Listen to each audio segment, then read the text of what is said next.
Oke, bismillahirrahmanirrahim. Assalamualaikum warahmatullahi wabarakatuh. Dan salam sejahtera untuk kita semua. Hai teman-teman, bagaimana kabarnya hari ini?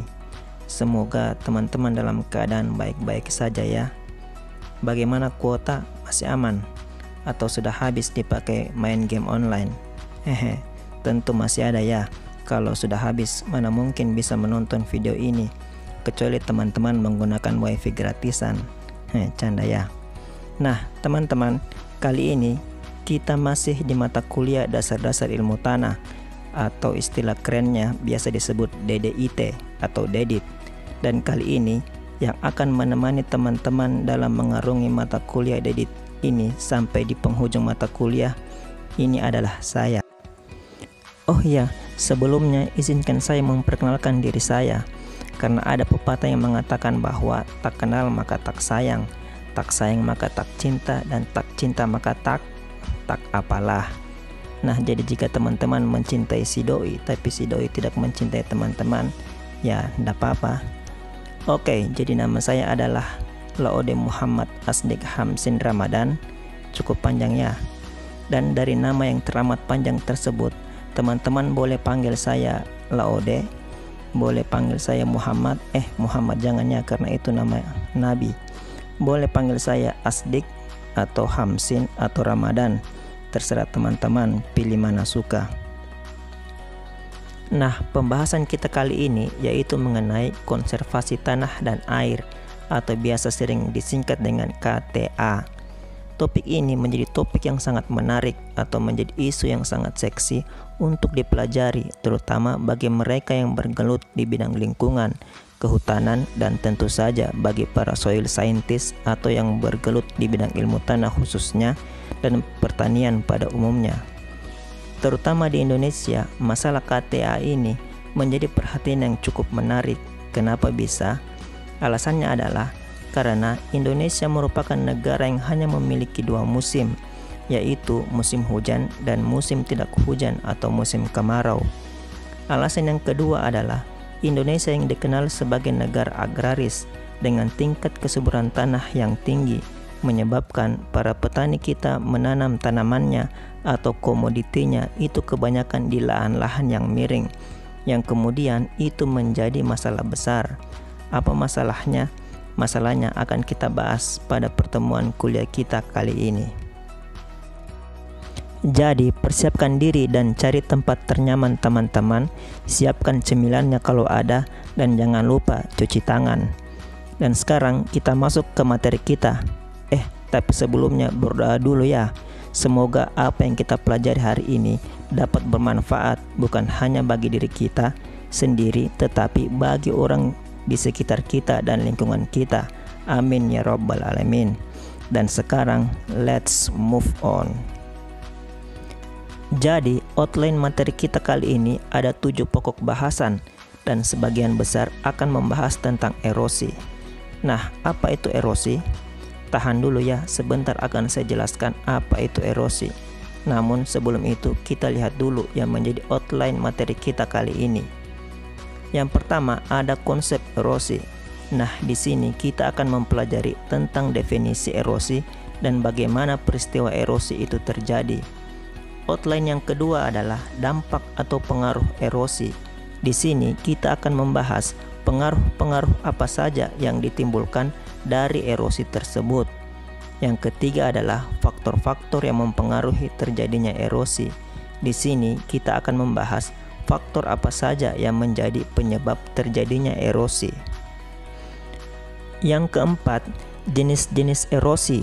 Jadi erosi itu ada beberapa ya. Yang kelima ada Yusley. Nah, Yusley ini adalah salah satu metode dalam menghitung erosi. Yang keenam adalah kelas erosi. Pada materi tersebut kita akan mempelajari mengenai kelas-kelas erosi. Dan dari kelas-kelas tersebut kita dapat mengambil keputusan apakah lahan yang telah tererosi itu memerlukan tindakan konservasi atau tidak. Dan yang ketujuh atau yang terakhir adalah teknik konservasi tanah dan air. Pada pertemuan ini saya hanya menyampaikan definisi dari beberapa teknik konservasi tanah dan air, dan adapun untuk lebih lanjutnya mengenai beberapa metode konservasi tanah dan air tersebut akan dijelaskan pada pertemuan selanjutnya.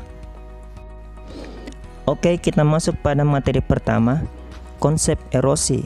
Yang pertama adalah definisi erosi. Erosi adalah peristiwa pindahnya atau terangkutnya tanah atau bagian-bagian tanah dari suatu tempat ke tempat lain oleh media alami seperti air atau angin. Bingung ya? Bagus kalau teman-teman bingung. Nah, kalau kita berbicara erosi, maka yang harus kita ingat adalah 3C. Apa 3C itu? C yang pertama adalah dispersi atau penghancuran. Apa yang dihancurkan? Yang dihancurkan adalah struktur tanah atau agregat tanah. Jadi kalau saya menyebutkan struktur tanah atau agregat tanah, tentu teman-teman sudah tidak asing lagi sama dua kata tersebut, karena tentunya dua kata tersebut teman-teman telah dapatkan pada materi sifat fisik tanah. Jadi kata struktur tanah ataupun agregat tanah sudah berada di dalam kepalanya teman-teman, bukan di luar kepala ya. Nah, jadi dispersi tadi itu adalah penghancuran struktur atau agregat tanah menjadi partikel-partikel tanah yang lebih kecil. Siapa yang menghancurkan? Sebentar saya akan jelaskan. Si yang kedua adalah transportasi atau pengangkutan. Apa yang diangkut? Ya, tadi partikel-partikel tanah yang telah terdispersi. Si yang ketiga adalah sedimentasi atau pengendapan. Partikel-partikel tanah tadi yang terangkut akan diendapkan atau terendapkan di suatu tempat. Nah, pertanyaannya adalah, jika ada truk yang mengangkut tanah dari suatu tempat dan kemudian tanah tersebut dibawa dan diletakkan ke suatu tempat yang lain, entah sebagai tanah timbunan ataukah yang lainnya, apakah peristiwa tersebut tergolong dalam peristiwa erosi?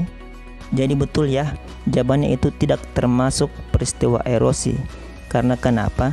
Jika kita kembali pada definisi erosi, pengangkutan tanah terjadi oleh media alami, yaitu hujan atau angin, bukan truk.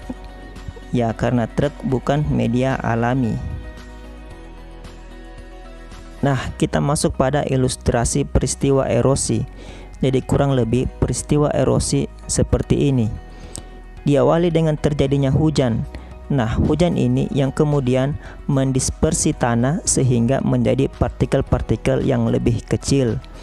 Partikel-partikel tanah yang terdispersi tadi diangkut oleh air hujan yang mengalir di permukaan tanah sebagai aliran permukaan atau runoff. Peristiwa erosi ini sebagian besar terjadi di lahan-lahan yang miring, walaupun ada juga erosi yang terjadi di lahan-lahan datar. Erosi apa itu? Jawabannya ada di pembahasan jenis-jenis erosi. Nah, partikel-partikel tanah tersebut yang terangkut bersama aliran permukaan tadi kemudian terendapkan di suatu tempat di bawah lereng, lembah atau sungai dan lain-lain. Nah, kira-kira kurang lebih peristiwa erosi seperti ini. Jika masih bingung, saya akan menjelaskan peristiwa tersebut menggunakan analogi mobil angkutan. Di terminal A ada beberapa orang yang tengah menunggu angkot. Beberapa detik kemudian angkotnya datang dan orang-orang tadi masuk ke dalam angkot. Angkot tersebut kemudian mengangkut beberapa orang tadi dari terminal A menuju terminal B, dan kemudian di terminal B orang-orang tersebut turun.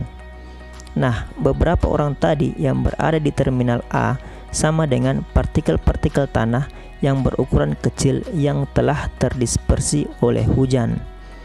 Angkot sama dengan air yang mengalir di permukaan tanah atau aliran permukaan yang membawa partikel-partikel tanah yang telah terdispersi tadi. Dan terminal B adalah sama dengan tempat di mana partikel-partikel tanah yang dibawa oleh aliran permukaan tadi itu diendapkan.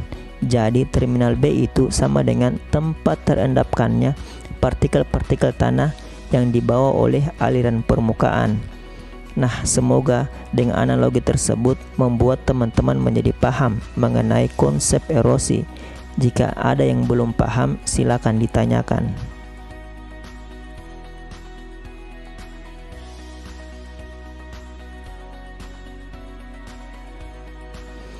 Nah, jika ada yang bertanya, emang apa masalahnya Pak erosi tersebut? Itu kan hanya peristiwa alam biasa, yaitu berpindahnya sebagian kecil tanah dari satu tempat ke tempat yang lain. Kalau ada yang bertanya seperti itu, berarti teman-teman cerdas. Nah, jadi kata dosen saya dulu, bahwa sebuah peristiwa alam hanya menjadi peristiwa alam biasa jika tidak menyangkut atau merugikan manusia. Jika peristiwa alam tersebut telah merugikan manusia, maka peristiwa alam tersebut akan disebut bencana alam. Sekarang, apakah erosi ini adalah sebuah bencana alam atau tidak? Silakan teman-teman simpulkan sendiri setelah menerima materi ini. Jadi, inilah beberapa dampak yang ditimbulkan oleh peristiwa erosi. Ada dampak secara langsung dan ada dampak secara tidak langsung. Dampak secara langsung adalah yang pertama, kesuburan tanah berkurang.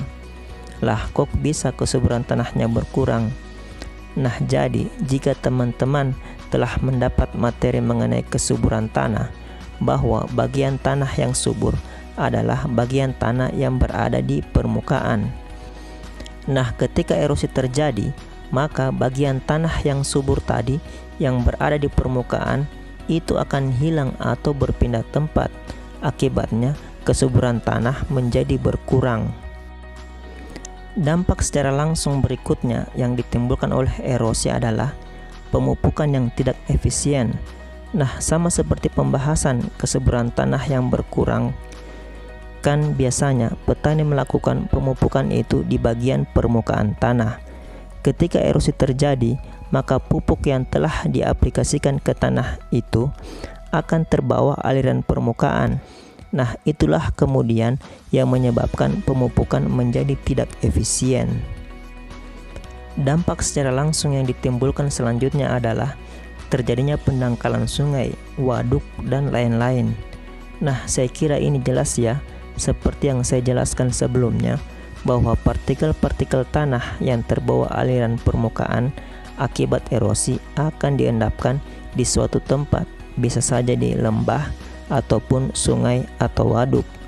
Ketika banyak partikel-partikel tanah yang terendapkan di sungai, maka yang terjadi adalah sungai menjadi dangkal. Selain dampak secara langsung, erosi juga menyebabkan dampak secara tidak langsung atau dampak jangka panjang, yaitu yang pertama adalah penurunan kualitas tanah, meliputi penurunan kedalaman perakaran efektif, kapasitas air tersedia, dan C organik tanah. Jika kita perhatikan gambar ini, sebelum terjadi erosi, di permukaan tanah ada lapisan tanah yang berwarna gelap. Lapisan tanah tersebut merupakan tanah yang subur karena mengandung tinggi bahan organik. Tanah-tanah yang memiliki kandungan bahan organik yang tinggi, maka kemampuan tanah tersebut dalam menyimpan air juga tinggi. Akibatnya, jumlah air tersedia pada tanah tersebut akan menjadi tinggi. Setelah terjadi erosi, lapisan tanah yang berwarna gelap tadi akan sedikit demi sedikit berkurang atau terkikis, digantikan lapisan tanah yang berwarna terang. Lapisan tanah yang berwarna terang ini didominasi oleh bahan tanah yang bertekstur kasar. Tanah-tanah yang bertekstur kasar memiliki kemampuan menahan air rendah. Akibatnya, jumlah air tersedia pada tanah tersebut pun menjadi rendah. Dampak jangka panjang yang ditimbulkan oleh erosi yang kedua adalah timbulnya sifat fisik tanah yang tidak baik pada lapisan bawah tanah. Dampak yang ditimbulkan selanjutnya adalah eutrofikasi. Penjelasan mengenai eutrofikasi ini ada pada video saya yang ini. Silakan teman-teman tonton supaya lebih jelas mengenai eutrofikasi ini. Dan yang berikutnya adalah banjir. Banjir ini adalah efek jangka panjang dari pendangkalan sungai atau waduk-waduk akibat sedimentasi.